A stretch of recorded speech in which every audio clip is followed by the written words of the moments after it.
Hey everybody, what's up? I'm going to ask you a question. Let's just say you want to get in shape and you're thinking you're going to join the gym. And then you look around and you're kind of discouraged and almost lost because you're not quite sure what to do. And you see people that may be younger, maybe older than you, but they're in good shape. You know, the older ladies like myself who have these yoga bodies and muscles. So you're thinking, I need to get advice. I need to talk to these people. So, what are you going to do? Are you going to talk to someone at the gym and ask for advice on how to build muscle? Or are you going to talk to someone who sits on the couch all day? Well, here we have today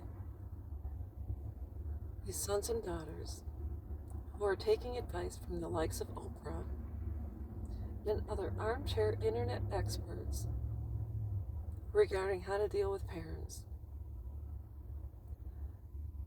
And also, these people are telling them to cut ties with their family. How in the hell do they even think this is logical? How many kids does Oprah have?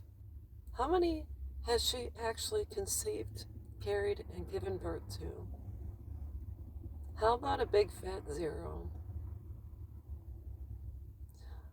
From what I recall, and I read a little bit about this, because I'm no expert, but I recall Oprah mentioning she was raised in a family where she was assaulted by, I think, multiple people, maybe in her family, maybe, I don't know, you have to correct me if I'm wrong.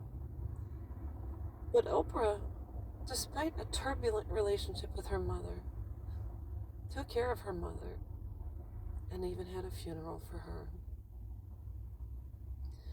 So when Oprah's having shows on parental estrangement, she's never even had a taste of her own medicine. She might have cut contact, but from what I was told and I read years ago, supposedly Oprah's mom racked up bills at salons around Milwaukee and she had to clean up that mess. So Oprah still financially supported her mom. Then you have these armchair experts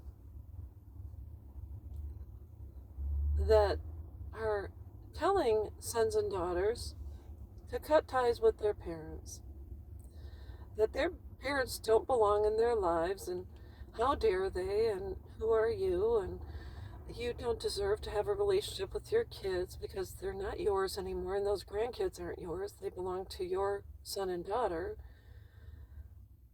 In fact, there's an armchair expert on TikTok where the majority of them are.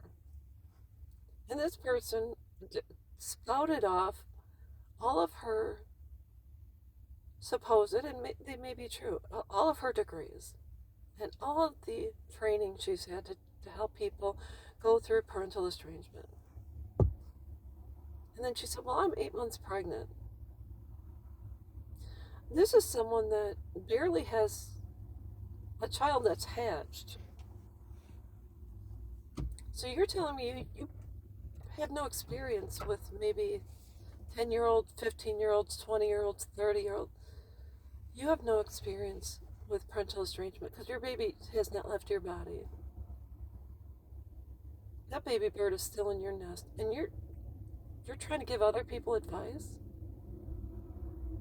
That's like me giving advice to a man that's been kicked in the nuts and say, oh, this is what you should do. I don't have nuts. How am I supposed to give him advice? Just like a man that tells a woman what she should do when she's going through PMS. Now that's kind of silly, isn't it? So anyways, folks, if you want advice from people, you better look for someone who has experience. Now, I raised two daughters. Do I have advice for people that raise sons? Absolutely not. I have nephews, but I'm twice removed. My daughters are in their 30s. I've never been a grandma. So therefore, what can I say to grandparents? I can't give advice. I have no idea. I've never had cancer. I've never had endometriosis. So who am I to give advice to other people who have lived through this and who are experiencing these traumas?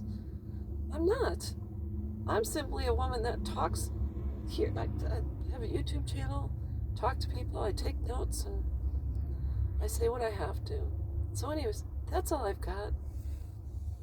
Quit taking advice from people that don't have experience. That's just silly. A little bit insane. So anyways, that's all I've got, and I will be back.